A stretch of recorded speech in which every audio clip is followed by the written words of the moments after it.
off we go.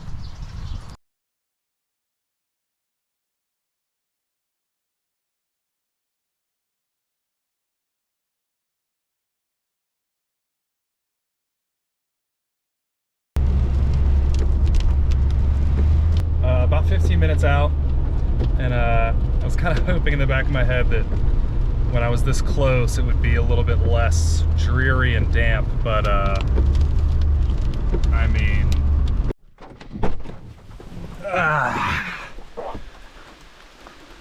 how we doing, brother?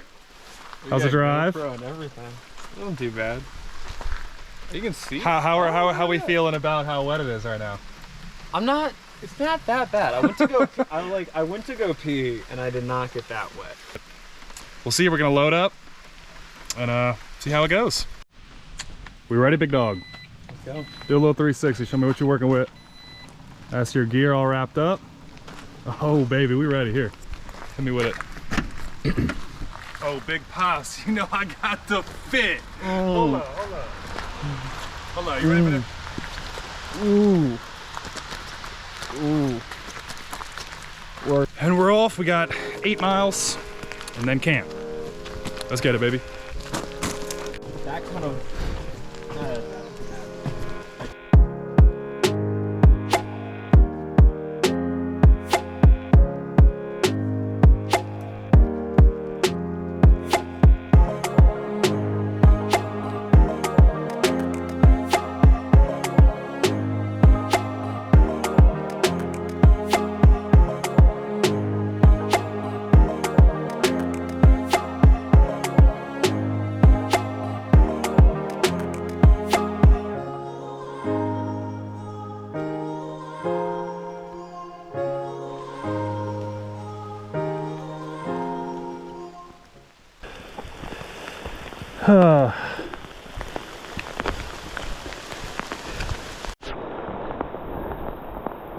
Oh my God. Holy shit. At this point, my shoes are completely soaked through. I have accidentally stepped in enough puddles that every step I take is kind of going splish splash with my socks. So, not ideal. Still holding out that we'll be able to get to this shelter that, I mean, who knows if we're going the right way, honestly, but we'll have enough space for Sam and I to dry off. It might be well wishing or whatever you call it, but that's pretty much the most I can do right now. Whew.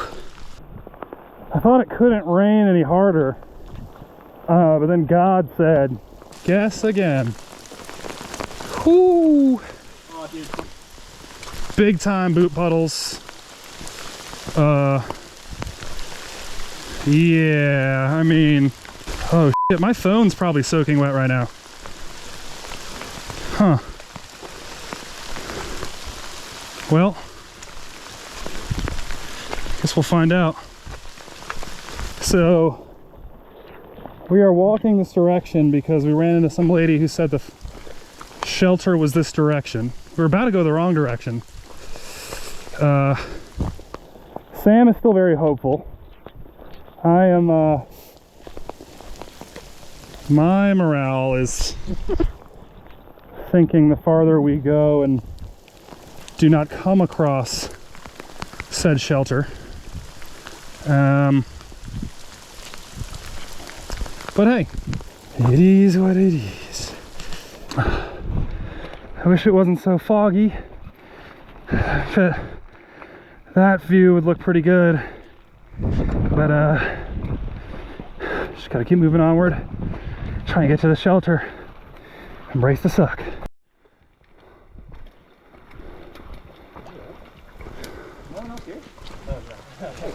Are you kidding me? That's beautiful.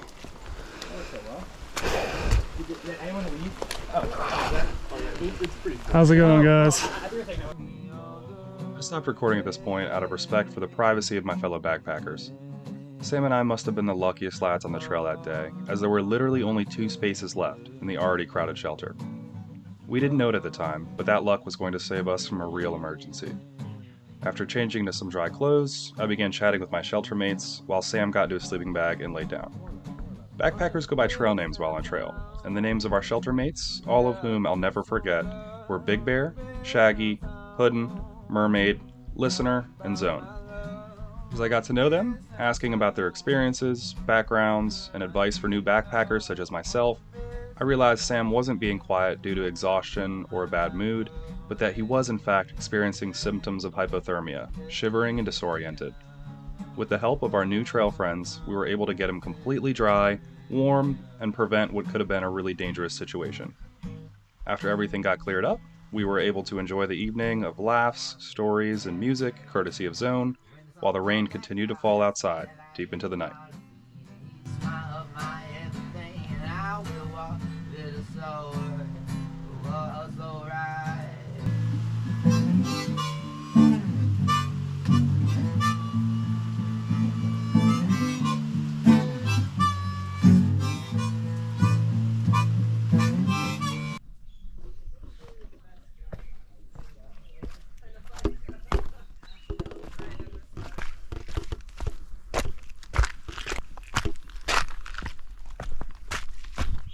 Here we go.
Sending Sam off. He's on his way.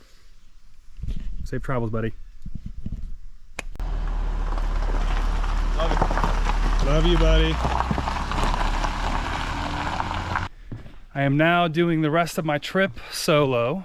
As you saw, Sam had to head back. He didn't have the right gear.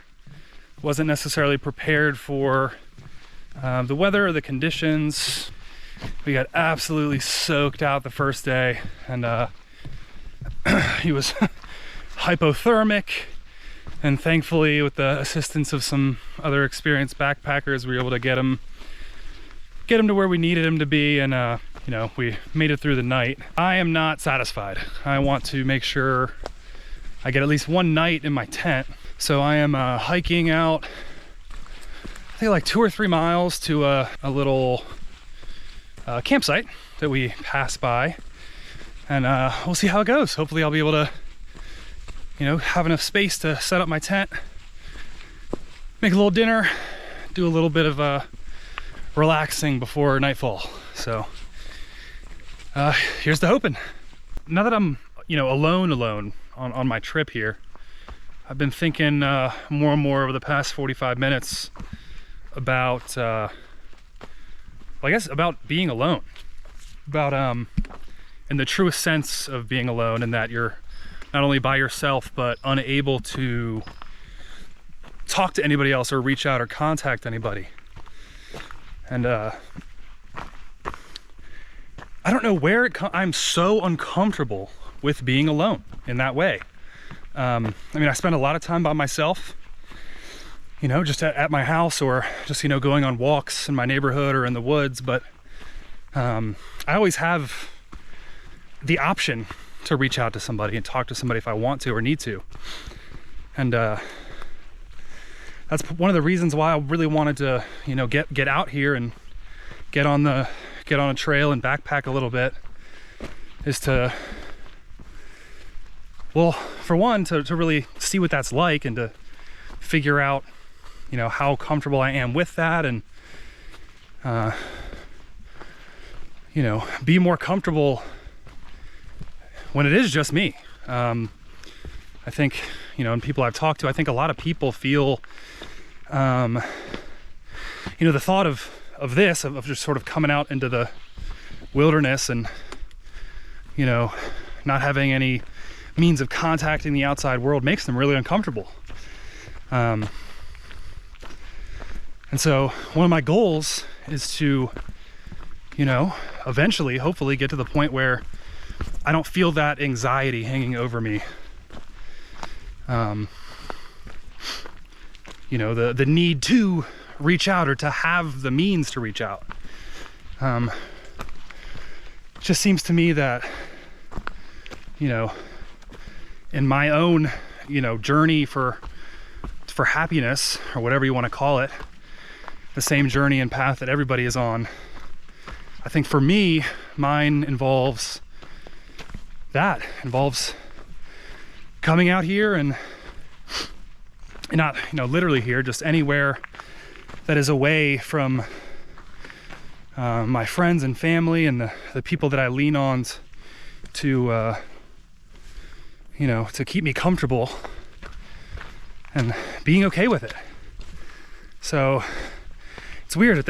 Right now, I don't know why it kind of sparked me to start recording and talking about this, but I have such a weird mix of emotions where it's like I'm extremely anxious, you know, not just about danger or, you know, running into a bear by myself, or rolling my ankle, falling off a rock, busting my knee open, but just anxious about not being able to talk to anybody. And I also feel this overwhelming sense of pride, and I don't know if maybe it's joy, just that I am here, and that I'm doing it, and that I'm taking the proper steps to find whatever, you know, lies at the end of my journey for happiness. So yeah, it's nice to take the first step. And I guess one of the reasons why I was recording this is to say that anyone who, if that relates to you somehow, if you feel like, you know, maybe one of the reasons why you're not happy right now, or, you know, you feel like you should be happy but you're not quite there yet, to really just get away from everybody and learn to be comfortable with just you, just yourself. I think it could be really beneficial, and I know it's going to be beneficial for me. So I'm just gonna keep pushing on and embrace the suck until I get there. Cheers.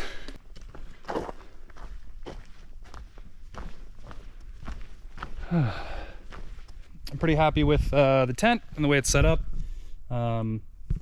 This little vestibule here opens up.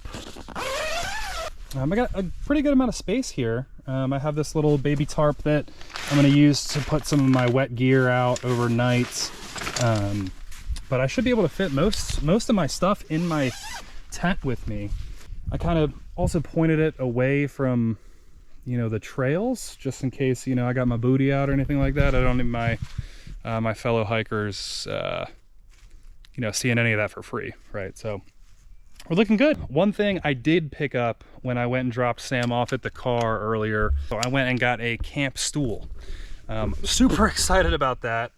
Being able to sit down is an absolute luxury on a dry surface. And there you go. I need to get these wet shoes off and get my feet dry as soon as possible. So that's what I'm gonna do before I go check for some water. It is starting to get a little chilly, so I changed into some warmer clothes. And I think that's a good time, or that's a good sign rather, that it's about time to eat some food here. I have been making all my food with this Jetboil, which is fantastic. So I will also be eating for my dinner today this beef stroganoff with noodles. Dehydrated meals. Mountain House makes really, really good stuff. It's couldn't be easier to make. I literally just boil some water and toss it in and you know, let it cook for like 15 minutes or something like that. Let me show you how easy this thing is to turn on and boil. Just turn the gas on. There's an igniter. Bang, lit right away. And this will boil so quick. Blew my mind the first time I used it. Oh yeah. That's big time.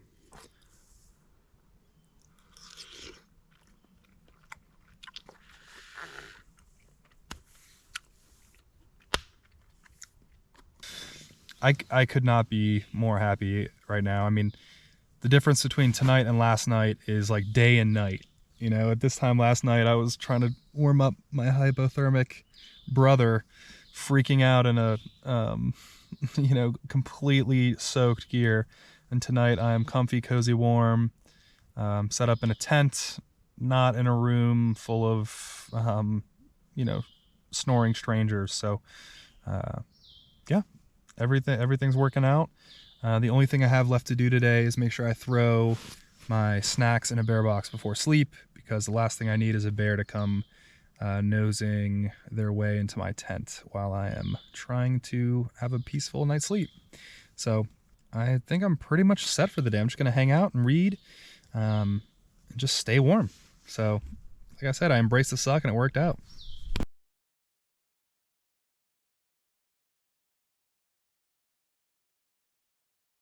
Good morning. Wow, slept really, really well. No bear attacks. Slept just as well as I do in my bed at home, which I cannot believe. Maybe it's because I only slept 30 minutes the night before, but I feel great. So time to pack up and head back home.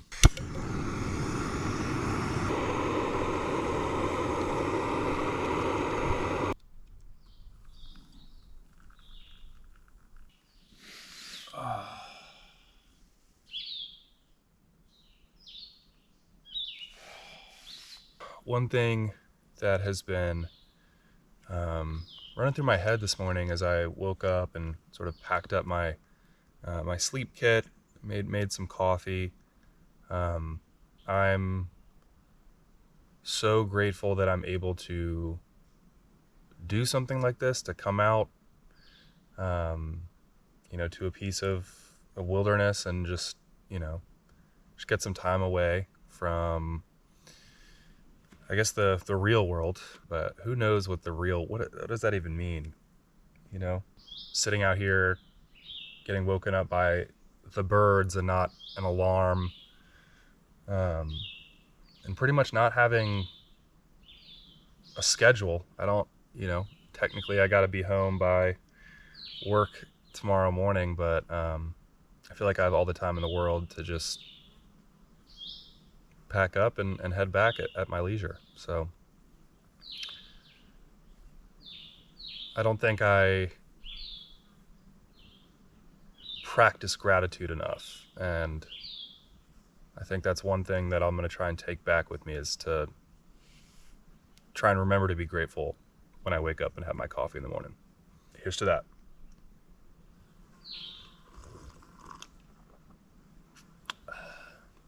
All packed up. Only thing that's left is to grab my bear bag that I left up here on the trail somewhere, and then maybe I'll do some breakfast on the walk back. But I guess we'll see how I'm feeling when we get there. The bag is still here. What do you know? So I decided now was good a time as any for breakfast. I mean, this place is, beautiful. I'm literally right next to a running water. The sounds of the birds and the stream could not be more soothing. So I think I'm just gonna go ahead and make a cup of coffee and have my breakfast, which is strawberry granola.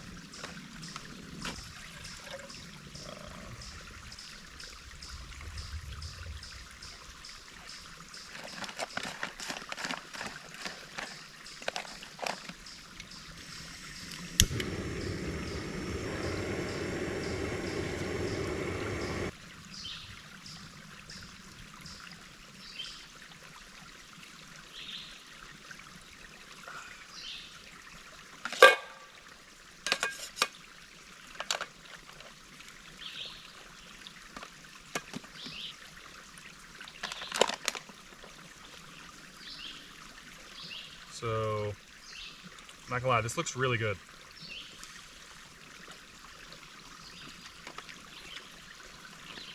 Oh my God. It's amazing. You see that? Big strawberries in there.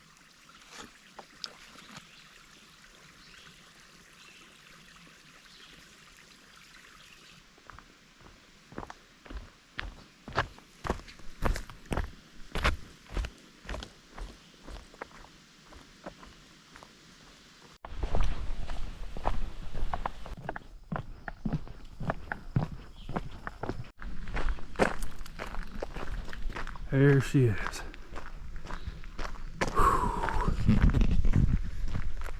All right. 2.5 days later, and we are at the end of our journey. Bittersweet, bittersweet. As I drove home that day, I had a lot to think about. Over the past 72 hours, I had learned more than I ever thought possible on my first ever backpacking trip. Through all the highs, and especially the lows, I left feeling nothing but grateful. And speaking of gratitude, if any of my shelter mates end up seeing this, please know that you have my eternal thanks, and I hope I run into you again on the trail someday. Thanks to anyone who took the time to watch this video. I really appreciate your support, and I hope I'll be able to continue earning that support as I document my journeys moving forward. Take care. Thanks again.